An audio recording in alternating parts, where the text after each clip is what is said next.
السلام عليكم أعزائي المتابعين. اليوم رح نعمل أكلة الفلافل، أكلة شعبية ومشهورة عنا بسوريا وبكل البلاد العربية. مكوناتها سهلة وبسيطة. هون بننقع نص كيلو حمص قبل بيوم، أقل شي بده تنقعيه 6 ساعات ل10 ساعات. عنا هون التوابل،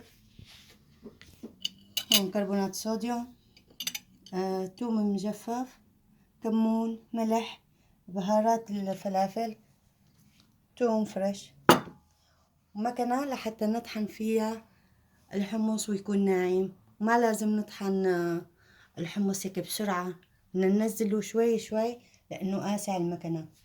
شوي شوي وبنشوف كيف. هلا رح نشوف كيف رح نطحن الفلافل.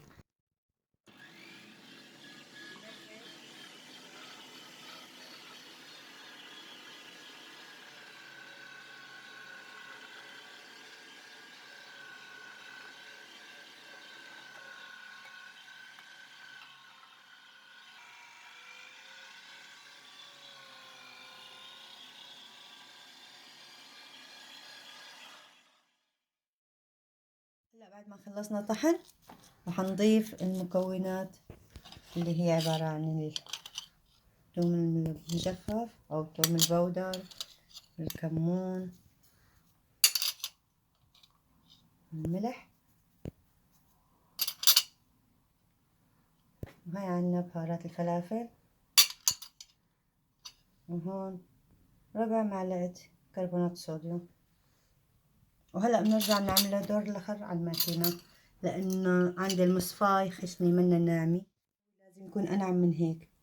شايفة في خشونة، نعيده دور الآخر وبنرجع بنخلطهم وبنرجع لمرحلة القلي.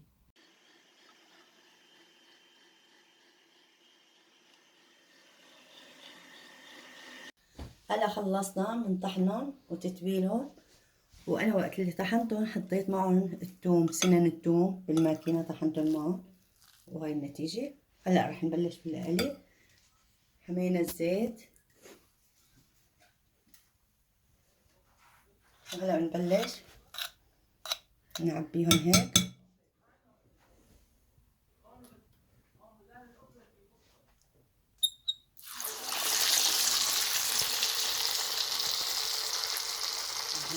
نضيف معلقة القلي. هاي شايفين قد الزيت حامي تمام. نعمل له هون سخن نحنا مشان يفوت لجوا الزيت المستوي. العجين لا يكون رخوي ولا قاسي، وهيك نستمر تهزيتها. وما نعبي المقلي كتير عشان ما يطلعوا خرايا، لازم يضل فيهم قرشة.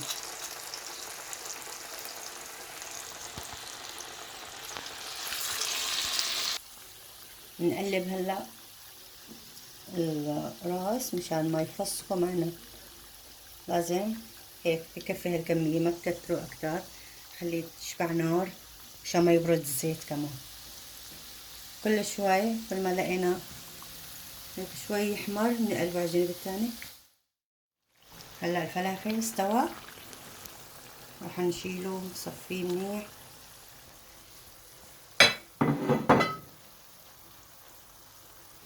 ماشي، راح احطه بصحن وبعدين نقله لمح بصحن تاني، نحط تحته محارم ونطبخ عشان ما يبقي زيت بنوب. بس هلا بصطفيه بسرعة هيك. شوف لونه. فيك كمان تلك القرص بسمسم بيطلع كتير طيب. هلا الدفعة التانية بنعملها وبنرجع نشوف كيف بيطلع معنا. وهاي شكلها لما بنلقها بالسمسم. لقينا قسم بسمسم وقسم بدون سمسم مشان يجربوا. بالسمسم قسم نلقه، هاي هو السمسم.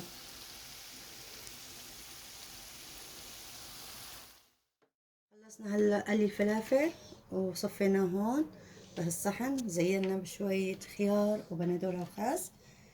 وهاي الأكلة يعني بتفضل جنب التراتور. التراتور هو عبارة عن لبن وطحينة وليمون. وهون عنا صحن خضار، وإذا عندك مخلل لسه بيطلع أطيب، بس أنا للأسف ما عندي. مرة تانية إن شاء الله بنعمله، وبنشوفكم إن شاء الله في فيديو جديد. لا تنسونا باللايك والشير والاشتراك بالقناة.